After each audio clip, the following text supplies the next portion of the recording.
Welcome to another thought-provoking episode of Bar Unleashed, where the law meets the society and where all the issues that concern us are discussed with clarity, precision, and boldness. I am your host, Órisánikè Arogundade, and today we shall be discussing a conversation that is both timely and controversial.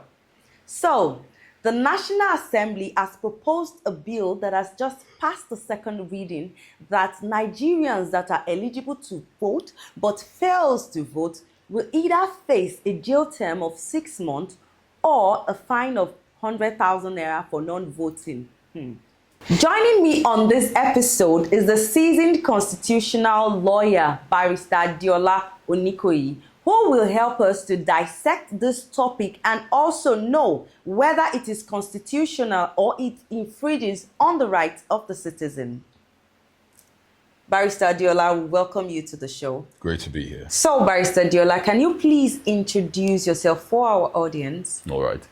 So, as you said, my name is Barrister Adeola Onikoyi. I'm a constitutional lawyer, general lawyer. Been in practice for over a decade now. I'm also a politician, and I'm involved with the Labour Party. Interesting. So, Barrister Adeola, let's begin with the foundations. Right. Is there any constitutional basis for making voting compulsory in Nigeria, and does the Electoral Act allows for such an amendment? So yes, the Electoral Act does allow for such an amendment. You have to amend the Electoral Act, and that's what the National Assembly is doing now. Okay. That's what they're trying to do. They're trying to amend the Electoral Act to make voting compulsory. Constitutionally, I don't believe they have that power. I don't believe that the Constitution allows for them to do such, because there are fundamental rights enshrined in the Constitution that such a provision in the Electoral Act would go against. Okay, thank you. All right, so can the National Assembly legally impose criminal penalties, fines, or imprisonment on citizens for exercising what has always been a voluntary civic right? Because, I had to stress that word, voluntary. Yes, yes, that's important to stress or to note, because these are voluntary civic rights, right? And duties. I don't believe the National Assembly has the power or the right to under the Constitution, because they, as I previously said, there are certain rights that are enshrined, fundamental rights enshrined in the Constitution. We're talking about freedom of association, freedom of association, freedom of expression, right to associate when you want to. And if the National Assembly were to amend the Electoral Act to make voting compulsory, then it will run afoul of constitutional provisions. Yes. Okay. Yes. Okay. All right. So, in a democratic society, does the concept of forced participation not contradict the very essence of freedom and voluntary civic engagement with what's happening now? Therein lies the problem, right? Because if you're saying that you want to make voting compulsory, and yet voting is, and yet citizens have a fundamental right to freely express themselves or associate when they want to, you're contradicting yourselves, right? And in a democratic setting where you are saying that it is a democracy, people have freedoms to choose, yes. People have freedoms to do what they want within the confines of the law. If you want to then compulsorily make people vote, you would have to change the Constitution. Okay. You have to amend the Constitution. So that means the very essence of what we're trying to say is the very essence of democracy is defeated. Is defeated by this compulsory voting bill. Voting. Yes. Okay. Okay. All right. Okay. I would want to ask, would you know whether there's been any global precedent for compulsory voting? If so, how successful or problematic has this system's been? Yes. So in Africa, right now, we have just, as far as I'm aware, we have just Egypt, right? Oh. Yes, Egypt has a law for compulsory voting.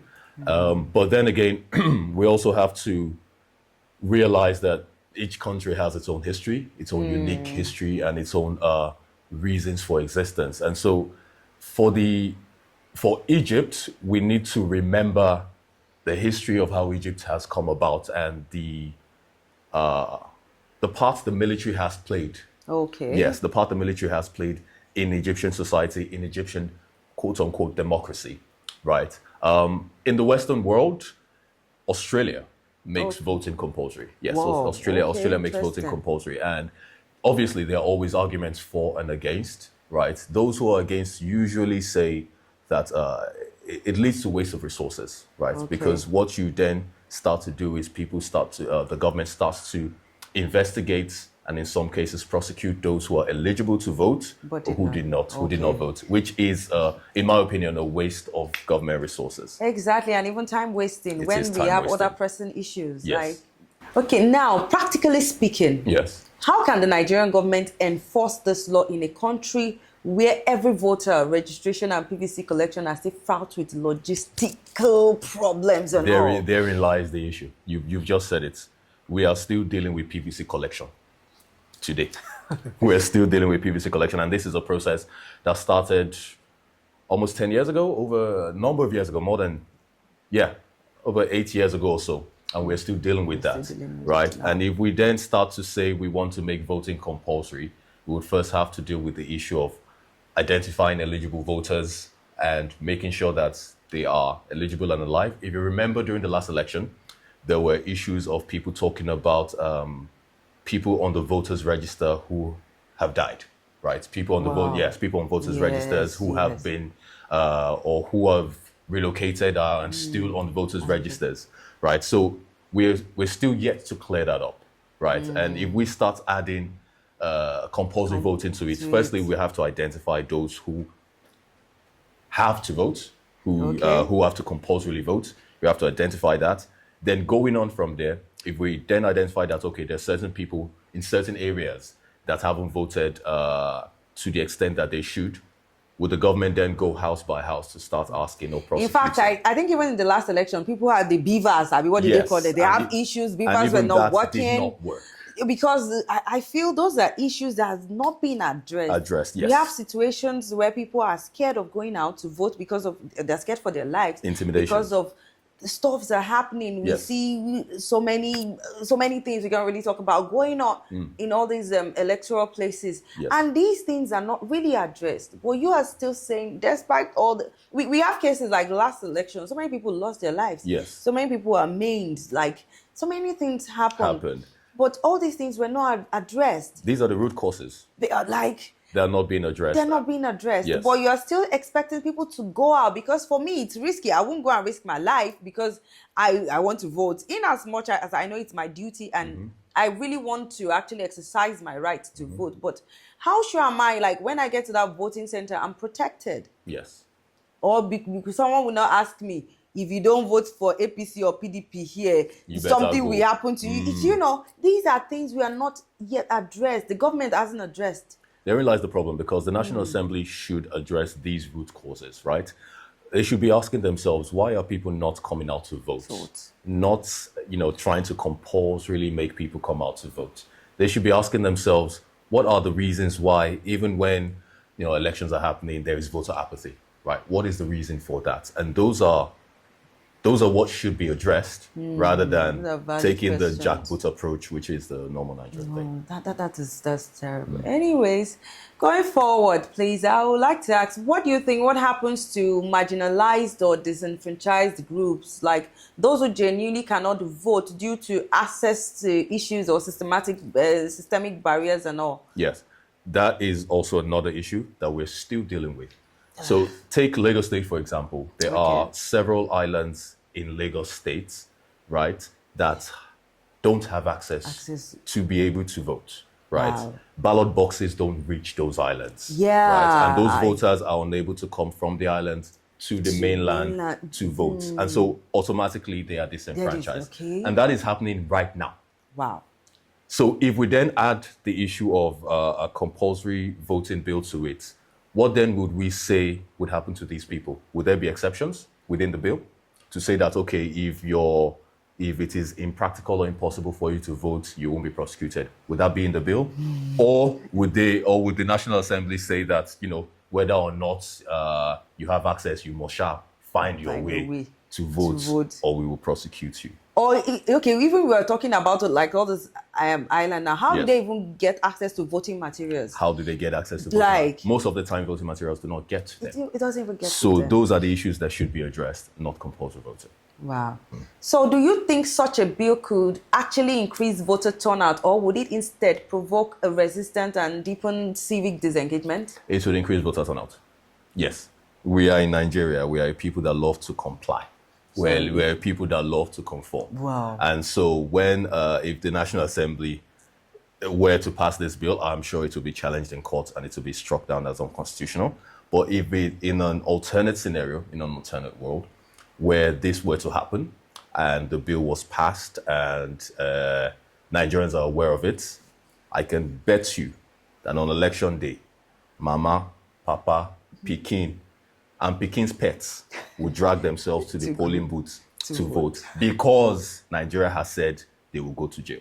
Yes. Interesting. Yes. Well, anyway, so if the true goal is to improve voters' participation, as they claim, yes, wouldn't investment in civic education, electoral transparency, and public trust building be a better alternative than this imposing of fine? Yeah, I believe so. I believe it would be. I believe the government should engage more in educating the citizens as to the importance of their votes. Yeah. I think the government should.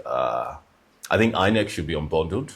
That's a reform that I think should happen. I think INEC should be unbundled.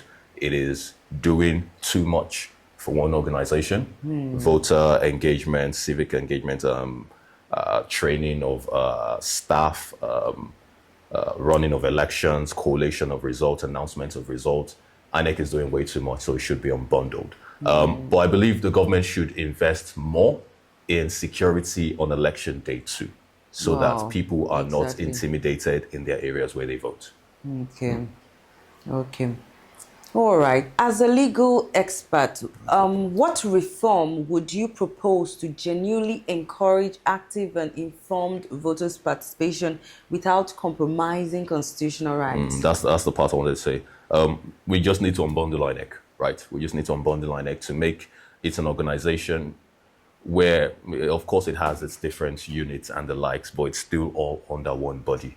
Right? If we decentralize INEC in a way that we have a body that is in charge of voter engagement, we have a body that is in charge of the running of elections, and we have a body that is in charge of the collation and announcement of results, I believe we would see better democratic processes come through. Okay, all right. Very interesting. Thank you so much for your time. This has really been an interesting topic, and I've been able to pick one or two things from today's episode. Thank you very much, Barrister Adeola. So that's it on this episode. I hope you've all heard our Barrister Adeola dissect everything for us. So see you again on the next episode. I remain your host, Órisánikè Arogundade, and don't forget to follow, like, and subscribe to our channel. Till I come on your screen again, stay informed, stay empowered. Ciao, ciao.